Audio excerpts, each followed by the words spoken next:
రైతు సోదరులకు స్వాగతం. కేంద్ర రాష్ట్ర ప్రభుత్వాలు రైతులకి మరో గుడ్ న్యూస్ అందించాయి.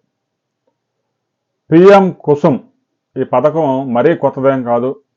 ప్రధానమంత్రి నరేంద్ర మోదీ ప్రధానిగా అయిన తర్వాత రెండోసారి ఈ పథకాన్ని ప్రవేశపెట్టారు. ఈ పథకం ద్వారా ఎవరైతే రైతులు తమ భూముల్లో సోలార్ ప్లాంట్లు పెట్టుకొని రాష్ట్ర ప్రభుత్వానికి సోలార్ విద్యుత్ సరఫరా చేయవచ్చు. పెట్టుబడి మొత్తాన్ని కేంద్ర రాష్ట్ర ప్రభుత్వాలు బ్యాంకుల ద్వారా సమకూర్చడానికి ముందుకు వచ్చాయి. దాదాపు 1 మెగావాట్ విద్యుత్ ఉత్పత్తికి 3 నుంచి 4 కోట్ల రూపాయలు ఖర్చు అవుతుంది ప్రస్తుత పరిస్థితుల్లో.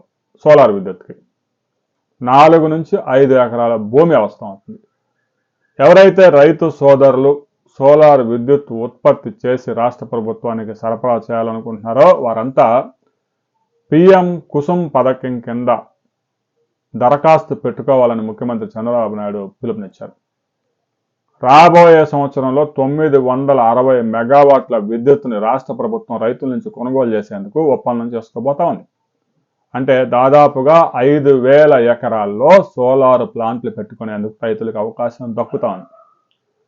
ఎవరైతే 4 ఎకరాలు 5 ఎకరాలు ఒక చోట ఉండి విద్యుత్ గ్రిడ్కి అనుసంధానం చేయడానికి అనుకూలంగా ఉన్న ప్రాంతాల్లో అధికారులు పరిశీలించి వారికి అనుమతిస్తారు. పెట్టుబడి మొత్తం రాష్ట్ర ప్రభుత్వం కేంద్ర ప్రభుత్వం బ్యాంకుల ద్వారా సమకూరుస్తాయి. కొంత రాయితీ కూడా అందిస్తాయి. రైతులు ఉత్పత్తి చేసిన విద్యుత్ నేరుగా గ్రిడ్కి అనుసంధానం చేస్తారు. ప్రతి నెల 1 మెగావాట్ విద్యుత్ ఉత్పత్తి ద్వారా 6 నుంచి 7 లక్షల ఆదాయం రైతుకు వస్తుంది. అంటే 5 ఎకరాల భూమి ఉన్న రైతుకి ప్రతి నెల 6 నుంచి 7 లక్షల ఆదాయం వస్తుంది.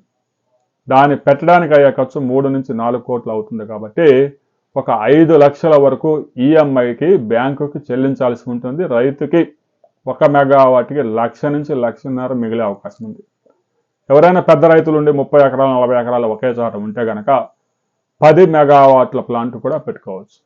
రాబోయే రోజుల్లో దీనికి సంబంధించి ఎవరెవరు రైతులు ముందుకు వస్తారు అనే విషయంలో రాష్ట్ర ప్రభుత్వం ఒక ప్రకటన చేయబోతా ఉంది. ఇప్పటికే ఏ జిల్లాల్లో ఎన్ని భూములు సోలార్ విద్యుత్కు అనుకూలంగా ఉన్నాయి అనే విషయంలో ఒక ప్రకటన చేశారు. ఇది మరింత పెరగబోతా ఉంది.